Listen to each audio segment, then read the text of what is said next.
Free News-ի եթերում լուրերից դուրս հերթական քննարկումն է, այսօր տաղավարում իմ հյուրն է Գերագույն խորհրդի նախկին պատգամավոր Ազատ Արշակյանը։ Բարև ձեզ, պարոն Արշակյան։ Բարև ձեզ։ Ոչ մի հաղորդում լուրերից դուրս գրեթե չի լինում սկսել առանց մեր ողերիմ դաշնակցին հիշատակելուց Ռուսաստանին։ Հայաստանում է գտնվում պաշտոնական այցով Եվրոպայի խորհրդի գլխավոր քարտուղար Ալեն Բերսը եւ թերևս նաեւ դա է պատճառը, որ Տիկին Զախարովան նորից սկսել է ավել պակաս խոսալ։ Այս անգամ ուղղակի մեջ բերեմ եւ սկսենք մեր զրույցը, հա։ Մոսկվան տեղյակ է եւ արդարացված է համարում Բաքվի մտահոգությունները Հայաստանում Եվրամիության առաքելության գործնեության կապակցությամբ։ Խանդի դրսևորում է, գուցե քաղաքական խանդ, ասենք դրան, որովհետև երբևէ հին դարերից սկսված հայկական պետությունը միանշանակորեն չի եղել որևէ երկրի գերտերության կամ հարևան երկրի ազդեցության միակ ազդեցության գոտին։ Այսինքն որևէ երկիր Պարթևստանը, հետագայում Պարսկաստանը, Արաբստանը, Հռոմը եւ Հոռոմը, Խաչակիրները, երբևէ նրանցից որևէ մեկը մեն իշխանություն, մոնոպոլիա չի ունեցել հայկական պետության, հայկական տարածքների նկատմամբ, միշտ եղել է փոխզիջումային ռեժիմ։ Բալանսավորվածությունը եկել է այն ժամանակներից, հա։ Բալանսավորում եղել է անընդհատ շահերը փոխզիջումներով։ Եղել է, որ ինչ-որ մեկը փորձել է խախտել դա, բայց բարբերաբար նույնիսկ կիսել է Հայաստանը, մեծ հայքի կիսել է երկու մասի, նույնիսկ դրա ապացույցներից մեկն է։ Ռուսաստանի հայտնվելը տարածաշրջանում դա միայն Ռուսաստանի կամքը չէր, դա որոշ իմաստով հանձնարարություն էր։ Դեռևս 17-18-րդ դարերում, դες 19 չէ, 18-րդ դարերում խնդիր կար Օսմանյան կայսրության թիկունքում ունենալ կամ լիկվիդացնել Օսմանյան կայսրությունը, դա նույնպես պրոբլեմ էր լիկվիդացիան։ Լիկվիդացնում էին, ստանում էին Արաբստան, ստանում էին Պարսկաստան, ստանում էին Ոսկե Հորդա։ Այսինքն Օսմանյան կայսրության հայտնի բան է, չէ՞, մերոնք էլ են երգում այդ երգը։ Նաև բրիտանական ազդեցությունը, ազդեցության դեմ առնել։ Այո, իհարկե։ Բրիտանիան ինքն էլ ուզում էր, որ լավամարդ լինի ռուսական սպառնալիքի ռուսականի համեմատ բրիտանական գաղութատիրությունը ավելի բոնտոն էր, ավելի մեղմ էր, ավելի քաղաքակրթական էր, այո, որոշ իմաստով նա մեղմ էր, ոնց է, բեսմիսլենի եւ բեսպաշադնի չէր։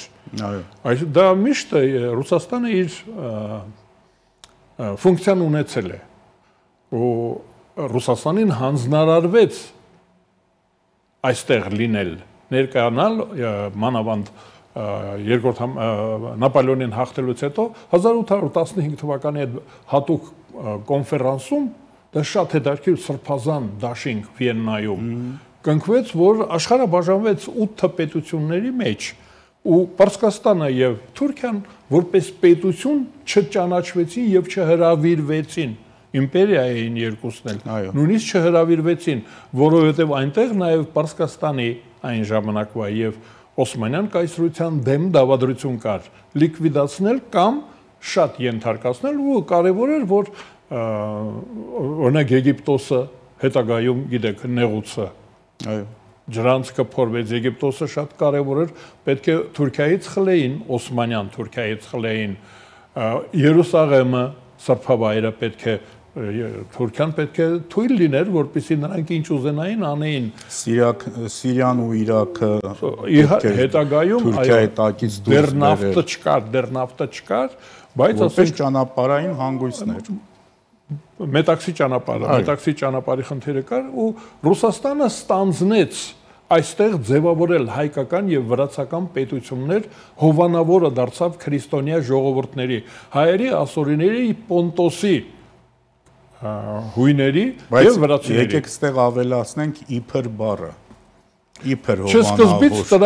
սկզբից ծրագիրը հենց այդպես էր։ Հենց սկզբից օրինակ անգլիացիները բարեխղճորեն, ասենք այսպես ասենք, անգլիացիները եւ Արևմտյան Եվրոպան ազատագրեցին Հունաստանը, օգնեցին Հունաստանին,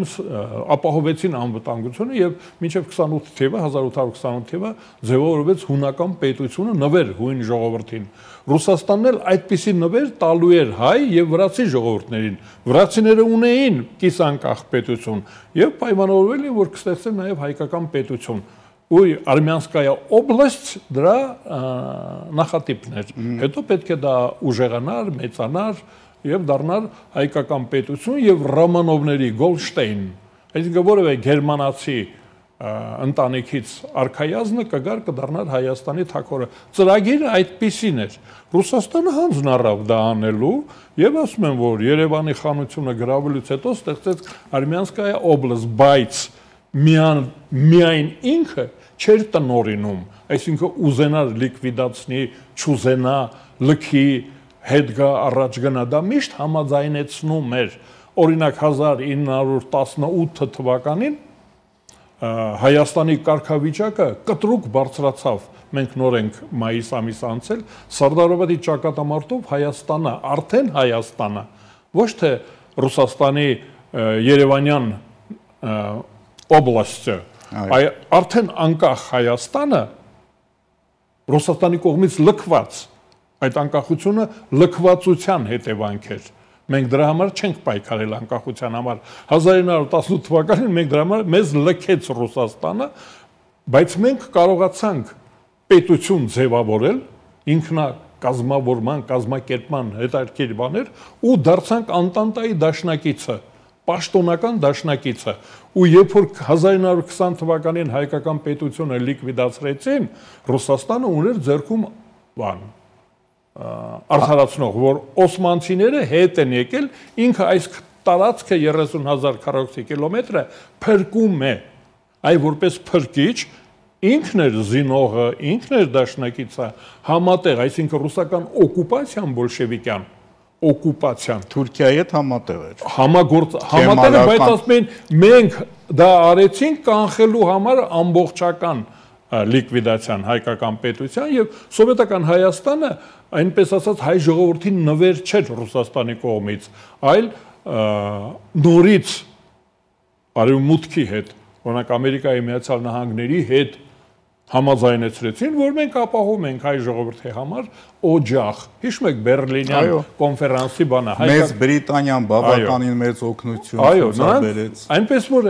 երբ որ նույնիսկ 1990 թվականին, երբ որ գնացել էր Սովետական միությունը եւ Ռուսաստանը, գնացել էին, հայտնի է Ամերիկայի Միացյալ Նահանգների արտաքին Սենատի արտաքին հարաբերությունների հանձնաժողովի հատուկ նիստը հայկական պետության անվտանգության մասին։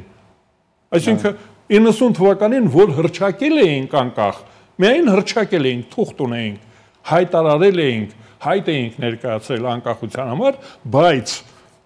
հենց Ամերիկայի Միացյալ Նահանգների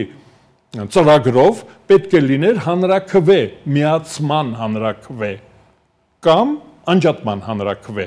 Մենք ընտրեցինք անջատման հանրաքվեն ու Ամերիկայի Միացյալ Նահանգները հայտարարեցին, որ կապահովեն Հայաստանի, արդեն անկախ Հայաստանի անվտանգությունը, եթե Ռուսաստանը դա չանի։ Ռուսաստանը հայտարարեց, որ ինքը կմնա հավատարիմ իր պարտավորություններին տարածաշրջանում խաղաղություն եւ կայունություն կապահովի։ Հիմա տեսեք, խաղաղություն եւ կայունություն ապահովելու այդ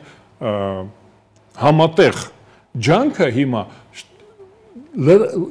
կրճատվել է Ռուսաստանի բաժինը, այդ դա է տեղի ունեմ, Ռուսաստանը հենց հիմա ռեսուրսների պակասի պատճառով ուղղակի ռեսուրս չունի։ Ես ձեզ ասեմ, որ սրանից 100 տարի առաջ Ռուսաստանը տարեկան ռուսական մասը, այսպես ասեմ, հա, Վելիկայա, Մալայա, Բելայա, ռուս, այդ Ռուսաստանը տարեկան 3.5 միլիոն աճ էր տալիս, ու դա Ստալիպինը։ Պրոբլեմ էր դարձել, մաժորիտար օրենք կար, ունեցվածքը, որ նոր ռուս գյուղացին ունեցվածք էր ստացել, իմիջիայլոտ 85% բնակչության գյուղացի էր։ Ամերիկայի Միացյալ Նահանգներում 50%-ը բնակչության գյուղացի եղել 1850 թվականին։ Այսինքն 50 տարի հետո դեռևս Ռուսաստանի բնակչություն, Ռուսաստանը ագրարային պետություն էր, մաժորիտար օրենք կար, հողը չէր կարելի բաժանել, բայց ինչ անին այդ 3.5 միլիոնին։ Նոր էր էլի ճորտատիրությունից դուրս եկել։ Այո։ Դա էլ շատ հետաքրքիր է, ճորտատիրությունից հետո գիտեք չէ՞ որ 3 անգամ պարտքը մեծացել էր գյուղացիների։ Ազատագրված գյուղացու այդ պարտքը վարկը, որ պետությունը տվել էր, 3 անգամ աճել էր, 70 տարի ռուս գյուղացին աշխատել էր, 70 տարի, և պարտքը, ազատագրման պարտքը 3 անգամ ավելացել էր, 500 միլիոն ռուբլով ազատվել էր ռուս գյուղացին, Ալեքսանդր II-ի նվերներ, 1.5 միլիարդ պարտք էր առաջացել 1917 թվականին, ես նվեր եմ տալիս պատմաբաններին, ուրեմն Ռուսաստանը ռեսուրս չունենալու պատճառով չուներ ռեսուրս, ոչ մարդկային ռեսուրս ունի, այսօր չունի մարդկային ռեսուրս, տարեկան 1 միլիոն ռուս պակասում է, հիմա ասում են ազգագրագետները, որ 140 միլիոն չի Ռուսաստանի բնակչությունը։ Ընդ որում ռուս-ուկրաինական պատերազմի զոհերն էլ դեռ հաշվարկված չեն։ Այո, բնական նվազումը 1 միլիոն եւ դա եվրոպական Ռուսաստանն է։ Դա Կովկասյան Ռուսաստանը չի,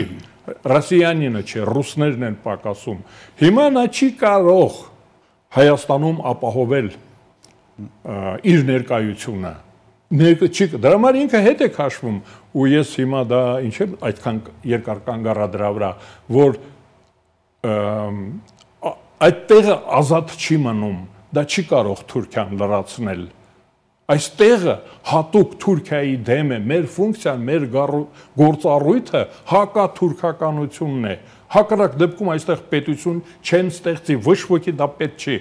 Պետք է միայն որպես բաստիոն, որպես անվտանգության գոտի, թուրանական պորտալարը կտրելու համար։ Այո, քանի դեռ կա Թուրանի սպառնալիքը եւ պանիսլամիզմի սպառնալիքը, երկու բաղադրիչ ունի։ Եվրոպայի համար սպառնալիքը այս 2 օրը հետաքրքիր թվեր տպեցին, պարզում է, որ Լոնդոնի բնակչության 40%-ն է բրիտանացի, 60%-ը արդեն հարավից է, մեղմ ասում հարավից է։ Մեծամասամբ մահմեդական։ Հայ, Պակիստանում ովքեր են։ Քրիստոնյաներ էլ կան, հեթանոսներ էլ կան, հնդիկ հեթանոսներ, բայց դուք պատկերացրեք Լոնդոնի բնակչության, հիմա Կալիֆոռնիայում այս բաների անկարգությունների ժամանակ դա էլ հիշեցին, բա որ Լոնդոնում սկսվի բնակչության 60%-ը հարավցի է, բրիտանացի չի, այսինքն իռլանդացի, շոտլանդացի, վալոն եւ անգլոսաքս չեն։ Եկվոր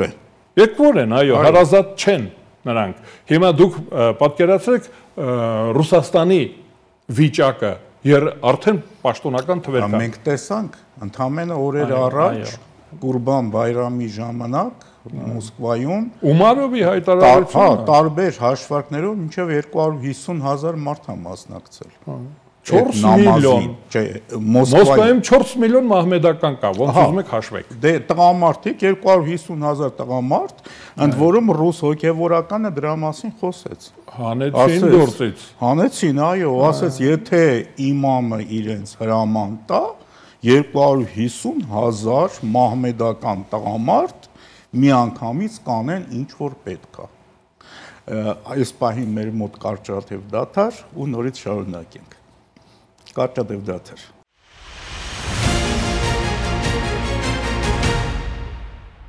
Շարունակենք։ Այո, ինչ որ դուք ասեցիք, արդեն սպառնալիքի տեսքով կախված է Ռուսաստանի գլխին։ Այս պարագայում մենք Ռուսաստանի հետ մեր ապագան կապելով ռիսկի չեն գնում։ Ոչ թե ռիսկի, ուղղակի գնում ենք ինքնասպանության են գնում։ Ռուսաստանը ամենայն անկեղծությամբ եւ ազնվորեն գրեթե ամեն օր հայտարարում է, որ մեր վրա հույս չդնեք։ Ես չգիտեմ ուրիշ ոնց կարող է Զախարովան ասել։ Զախարովան կամ Լավրովը։ Դուք պատկերացրեք, Լավրովը եկավ Հայաստան եւ մեզ ոչ մի հույս չտվեց անվտանգության։ Իսկ Տրամպը, այ մի քանի օր առաջ Գերմանիայի կանցլերը եկավ, հետո ծննդականը բերեց պապի։ Որ դու գերմանացի ես։ Որ դու գերմանացի ես, իսկ խախտրաչկով նայի։ Ու նայել ասեց, հա։ Ասա ես պատից կկախեմ։ Կախեմ, այո, Լավրովը չասեց, որ ես հայ եմ, պետք է ասել, որ ես, այսինքն ասեց, որ ես բացասական նմուշն եմ հայի, ասիմիլյացիայի կոչ եմ անում։ Այ եթե դուք ուրանաք ձեզ քալանթարովներ, այո, եթե դուք ուրանաք ձեր ինքնությունը, տեսեք ինչերի կարող եք հասնել։ Դուք այ ես գովազդ եմ, ասիմիլյացիայի գովազդն է։ Ուզում եմ ասել, որ նա պետք է մի երկու բան ասել։ Ես հաճախ այդ օրինակը բերում եմ Բլինկենովը։ Երբ որ եկավ Իսրայել, ասեց, ես եկել եմ որպես հրեա։ Երուսաղեմում ասեց, ես որպես հրեա եմ եկել այս տագնապին պատանդների օրերին, ասեց, ես որպես հրեա եմ եկել նախևառաջ եւ Ամերիկայի Միացյալ Նահանգների պաշտոնյա։ Ես ձեր կողքին եմ որպես հրեա եւ Ամերիկան ներկայացնում եմ Ամերիկան կողքին։ Հրեականությունը։ Չասեց, ես հրեա եմ եւ ձեր կողքին եմ։ Դա Ջոն Քենեդի բանաձևի կրկնությունն է։ Իսկ ներողություն, ես մի համեմելու նման բան անեմ, ինչու Ստալինը գնդակահարեց մարշալ Խուդյակովին։ Դե ասում են չինական գանձարանի կորուստի պատճառով, Մանջուգոյի գանձարանի, բայց իրականում հենց դրա պատճառով ուրացման։ Այո։ Ասա դու ետում ես ֆռացնում։ Այո։ Դու ժամանակին եղել ես Խամփերյանց ու մեզ խապել ես, ասել ես, որ ես Խուդյակով։ Ինչի համար է դա։ Դե նա բացատրեց, ասեց, քանի որ ես Խամփերյանց եղել եմ հնչակյան։ Իմ կամանձիր, ես իմի։ Չէ, ինչ որ բան եղել է։ Ռամկավար, չգիտեմ ինչ, հիմա քարտը կեղծել եմ քննության ժամանակ այդպես որ քարտը ես կեղծել եմ, որպեսզի կարողանայի ծառայել ծառայության համար։ Այո։ Դա էլի կարելի է, մենք կարող ենք ասել դա, ընդհանրապես ինչի է թաքցնում։ Ինչի է թաքցնում։ Նմանա չէ, սա հայի ջհուդի ականջին։ Հա, էլի։ Չես կարող պահել։ Երբ որ ուրանում ես վաղ թե ուշ, այդ ուրացումը այն բանի նման հետա վերադառնալու։ Դու գիտեք, մահմեդականները, երբ որ այդ ուրացողներին նոր դարձած ուրացողներին ասում էին դու քո հոգու խորքում չես ուրացել։ Այսինքն խնդրեմ էր ուրանալը։ Դու եթե ուրացել ես, պետք է ավելի մահմեդական լինես, քան մահմեդականներն են, այսինքն Լավրովը հիմա պետք է ավելի ռուս լինի եւ ավելի շովինիստ լինի, քան թե ռուսներն են։ Ու այդպես էլ կա, եկավ Հայաստան ու չասեց, ես եկել եմ գնամ իմ Ժիրինովսկին գնաց իր նախնիների գերեզմանը Երուսաղեմում գտավ։ Ասեց, այստեղից եմ ես այստեղից եմ, ծագումով յուրիստը որտեղ է եղել, ասեց, մոյացեց յուրիստ։ Ուրեմն պատկերացնում եք, ստերինք չպտտվեց, չասեց, ես ծագումով այստեղից եմ, Ղարսից եմ, Անիից եմ, Գյումրիից եմ, չէ, որտեղից են իրենք, Թիֆլիսիա, չէ,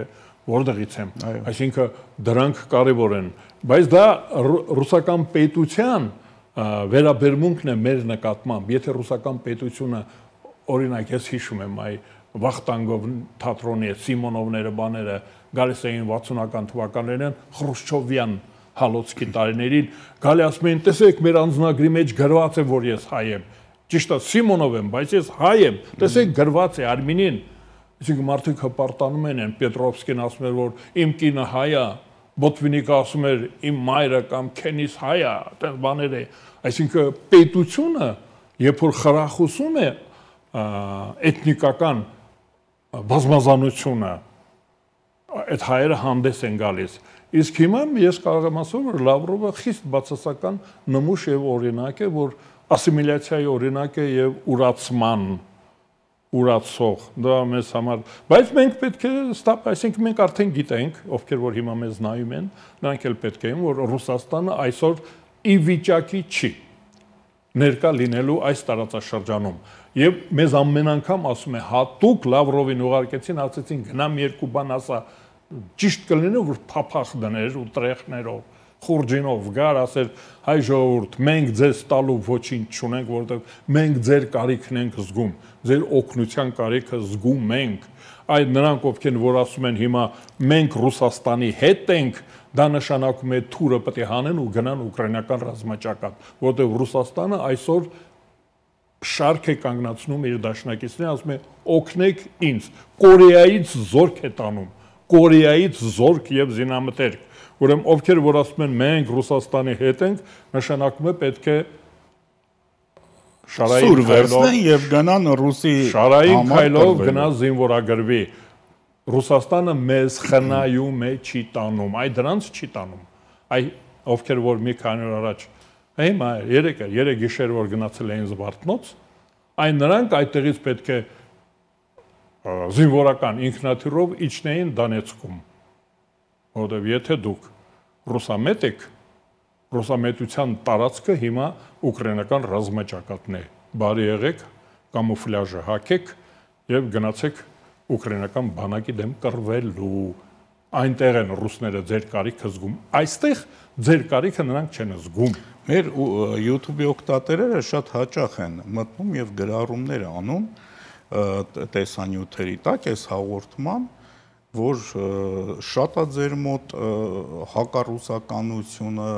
բազմիցս նաև հաղորդման ընթացքում են փորձարել, նաև հյուրերն են ասել, որ սա հակառուսականություն չէ, սա Հայաստանի շահերի պաշտպանություն է։ Լքված ենք մենք, այդ ինքնապաշտպանության, բա մի բան չանենք, բա զենք չառնենք, բա առևտուր չանենք։ Ի վերջո Ռուսաստանի Հայաստանին դավաճանելու քանի փաստ է պետք, որպեսզի մենք հասկանանք, որ այս պետության հետ ճանապարհ գնալու հնարավորություն եւ կարիք չկա։ Դու գիտեք նրբությունը որն է, որ ռուսական քարոզչությունը դա հայերի համար չի։ Այդ Զախարովայի հայտարարությունը, Լավրովի հայտարարությունը հայերի համար չի, դա ներքին օգտագործման համար է, ռուս ժողովրդի շովինիզմը հանդարտեցնելու համար, ասում են ոչ թե մենք ենք անզոր, մենք ենք վատ կառավարում, մենք քանդում ենք, պետք է ասեն մենք ռուսական իմպերիան քանդում ենք, դա չեն ասում են մեզ դավաճանում են։ Ընդ որում դավաճանները հերթ են կանգնած, եվրոպական երկրները, արևմուտքը, հետ խորհրդային պետությունները, խափողներ ասում աբմանու լինաս, խափում են մեզ։ Դե Պուտինը ասեց нас кинули։ Չէ։ Դուրյատ, դա դուրյատ բедный народ։ Ուրեմն ես իմ համոզմունքն է դա, որ դա ներքին օգտագործման համար է, նրանք գիտեն, նրանք մեզանից շնորհակալ են։ Այսինքն իշխանությունը, ռուսական իշխանությունը գիտի ինչ է անում ինքը։ Ինքը գիտի, որ ինքն է դավաճանը։ Ինքն է դավաճանել։ Այո, դե նույն Զախարովն հայտարարում է, որ Ռուսաստանը ճանաչում է Արցախը, այսինքն Լեռնային Ղարաբաղ, Ադրբեջանի մաս։ Պաշտոնապես օրերս նորից հայտարարեց։ Հայտարարում է, գրում են։ Գրում է, այո։ Գրում են գրավոր պայմանագրով, միջազգային մակարդակով։ Բա հիմա մի հարց, այս պարագայում մերոնք երբ որ խոսում են Արցախի ապագայի մասին, մերոնք ասելով նկատի ունեմ նաև խորհրդարանական եւ արտախորհրդարանական ընդդիմությունը։ Բա Ռուսաստանը ինչ ասում, դուք ինչ եք ասում։ Չէ՞ որ դուք միշտ ասում եք մեր արևը ծագում է հյուսիսից, Ռուսաստանից։ Հյուսիսափայլը, այո։ Շատ հետաքրքիր է դա։ Ես երբեմն մտածում էի, հիմա էլ մեկ երբ որ շատ բարի եմ լինում, մտածում եմ, որ չգիտեն, ասենք, հիմա ասենք, որ գիտեք, այ հիմա ասում ենք, այ ես հիմա բարի եմ, ասում եմ, որ գիտեք ինչ, մեզ լքել են, ձեր գլխի ճարը տեսեք։ Նաև ձեզ, իրենց ասելով։ Հայ ժողովրդին, այո, հայ ժողովրդին, տարածաշրջանը լքել են, նույնիսկ բանաձևը, այ ասեմ, ուշ հասկացողների համար դա արդեն ասեմ,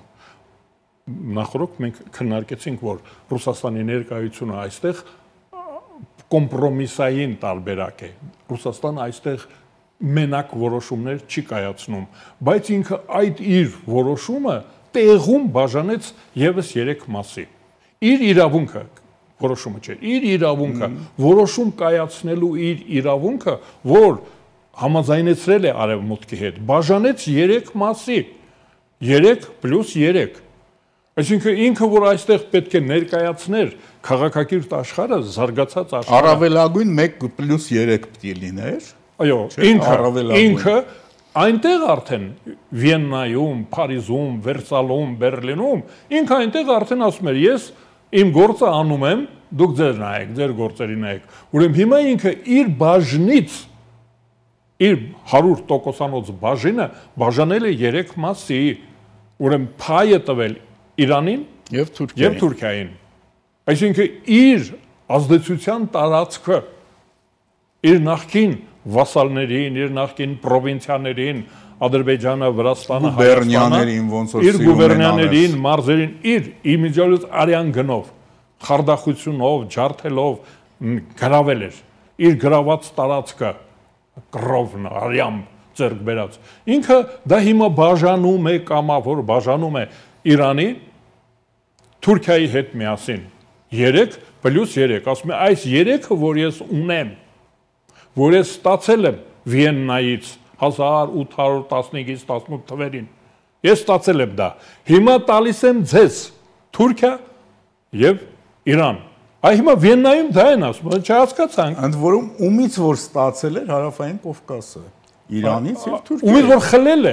էր այո Այսինքն հետ է տալիս, այ դրա համար են եվրոպացիները գալիս, դրա համար են մեզ հրավիրում, մատների արանքից են նայում մեր մաքսանենգություններին, խաղերին, օդեկաբեներին։ Եվ դրա համար է կարևոր Եվրոպայի այստեղ լինելը։ Այո, այսինքն եվրոպացիները ասում են, բայց մենք դա չենք տալիս քո բաժինը, դա մեր բաժինն էր։ Դու մենք մեր բաժինը չենք տալիս Թուրքիային, մենք մեր բաժինը չենք տալիս Պարսկաստանին, այն է Իրանին։ Մենք չենք տալիս։ Դրա համար նրանք հաճախակի գալիս են եւ մեզ ասում են, որ դուք մեր դաշնակիցն եք, մենք այստեղ ենք, դուք ֆունկցիա ունեք, դուք գործառույթ ունեք։ Օրինակ 30 տարի առաջ մենք կղզյակն էինք ժողովրդավարության։ Դա գործառույթ էր։ Հայաստանից օրինակ վերցրեք, ընտրություններ դեմոկրատական ինստիտուտներ, խղճի ազատություն, խոսքի ազատություն, ընտրությունների մասին ունենք, քաղաքական կուսակցությունների մասին օրենք, ես որ դուք իմ մականունը հիշեցիք, գերագույն սովետ գերագույն խորհրդում, մենք 1500 որոշում եւ օրենք ենք ընդունել պետության մասին, պետություն ենք ստեղծել, ինչ եմ ես ինձ ուրիշ բաներով էլ կարող եք ասել, բայց ասում եմ գերագույն սովետ ասեք, ուրեմն որովհետեւ Նախագահի մասին օրենքը, պարլամենտի մասին օրենքը, պաշտպանության նախարարության պաշտպանության զինված ուժերի մասին օրենք։ Ի վերջո պետության կայացման ամբողջ փաթեթը։ Տեսեք հիմա որ ասում են վերադառնանք ակունքներին, այդ ասում են ինձ են գոհում։ Այդ ակունքը որն է։ Հայկական պետության ակունքը որն է։ Դու ասում են ավերվել է։ Ենթադրենք Սերժ Սարգսյանը, Ռոբերտ Քոչարյանը, Նիկոլ Փաշինյանը քանդում են, ավերում են։ Ինչն են քանդում։ Են որ մենք էինք սարքել, չէ, մեր սարքածն եք քանդում, մեր կառուցածն եք քանդում, այ հիմա ես որպես փայատեր այն ժամանակներից, ասում եմ, ինչ եք քանդում, ինձ հարցրել եք, որ դուք քանդում եք, որ դուք հանձնում եք, հիմա վերադառնանք Ռուսաստանին, մենք այն ժամանակ նույնպես կախվել էինք Ռուսաստանի փեշերից, 1990 թվականին մենք կախվել էինք Ռուսաստանի փեշերից, ուրեմն Հունիս ամսին Ռուսաստանը դուրս եկավ Հայաստանից, ասեց «Не будем кормить»։ Մենք ռուսերեն այդքան գիտենք, ասեց սրանք մեզ չեն ուզում։ Եվ պահեցինք սովետական ռուբլին բոլորից ամենից երկար։ Հիշենք։ Այո։ Ասեցին ու մենք համաձայն չենք ամիս ու կես, մինչև օգոստոսի կեսը։ Մենք ասում ենք չէ, մնացեք։ Վերջը մենք ստիպված Հայաստանը հռչակեցինք անկախ։ Այդ հռչակագիրը մենք ստիպված ենք գրել, որտեղ Ռուսաստանը գնացել էր սովետական միությունից։ Մենք մնացել ենք Թուրքմենիայի հետ միասին։ Բոլորը ներողություն, ասեմ դա։ Թուրքմենիայի հետ բոլորը հեռացել էին սովետական միությունից Ռուսաստանի ղեկավարությամբ։ Առաջին ռուսները դրոշը բարձրացրեցին անկախության այդ երագույնը իրենց ու գնացին սովետական միությունից բոլորը հերթով գնացին մենք եւ Թուրքմենիան մնացել էինք սովետական միությունում ստիպված մենք հայտարարեցինք որ մենք էլ ենք դուրս գալիս ռուսական իմպերիայից հետո թուրքմերներն ասացին դե որ դրան գնացել են մենք ինչ ենք մնում Հիմա հարցը տվեք։ Ցավոք հարցին արդեն ժամանակ չմնաց, ինձ հուշեցին, որ մեր եթերաժամը նորից սպառվեց։ Շնորհակալ եմ շատ։ Շնորհակալ եմ հրավերի համար։ Հիշեցնեմ, որ տաղավարին հյուրընկալվել էր Գերագույն խորհրդի նախկին պատգամավոր Ազատ Արշակյանը։ Ամեն բարիք ձեզ։